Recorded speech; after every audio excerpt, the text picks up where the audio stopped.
సంకల్పమై ఎగస చూడు జనసంద్రములో ఒక సూర్యుడు గగనంలో వెలిగే తారలే భూమిలో తిరిగే ఒక సింహమై గర్జించనులే జనసేనగా ప్రజల కోసమే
జనసేనకు బలమై నిలవరా పదరా ఓటయ్యరా జనసేననే గెలిపించరా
ఎల్లి ఎల్లి పోడు తమ్మి నల్ల నల్ల మబ్బులు గమ్మి ఎల్లువల్లే ఎలుగులు చిమ్మే సూర్యుడు మళ్ళీ మళ్ళీ కొత్తగా పొడుసుకు వస్తాడు.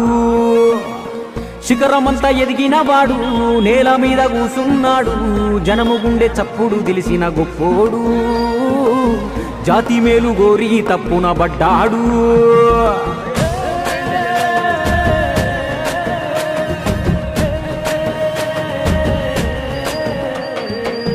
ఎవ్వారి కోసమయ్యా ఎవ్వారి కోసము ఎన్నాళ్ళు ఒంటరిగా చేసావు సమరము. నీకున్న ఇలువ ముందు సాలదంట గగనము, నీకున్న ఇలువ ముందు సాలదంట గగనము. అయినా నీకెందుకింత హంతులేని మౌనము. ఎడ మొదలు పెట్టను స్వామి ఎక్కడుంది నీ జన్మభూమి. దేశమంతా నా సొంతమన్నా మేధావి, కులము తలము ఒంటికి అంటని మన జీవి. అంజనమ్మ వెంకటరావు ఆఖరి పుత్రుడు తాను, తెలుగు నేల ప్రతినిధి బిడ్డగా ఎదిగాడు. కథనమంట కైగట్టి చెబుతాను ఈనాడు.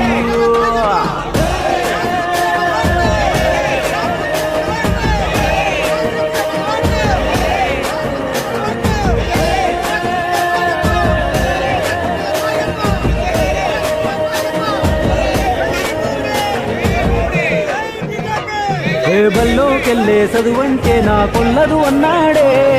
బాల్యం నుండే పుస్తకాలతో దోస్తీ గట్టాడే. తన లక్ష్యం కోసం పెద్దన్న ఇల్లు వదిలి వెళ్ళాడే. ఇతడేమో ఎవ్వరికర్థం కాక ఇంట్లో మిగిలాడే. గుండెల్లో పొంగుతున్న ఎన్నెన్నో భావాలు జనంతోటి పంచుకోవాలనుకున్నాడే. అన్నయ్య అండతోటి వెండి తెరనాడు వేసి తమ్ముడిగా సొంత జెండ ఎగరేశాడే. మధ్య తరగతి యువతకు అద్దమయ్యి నిలిచినాడే.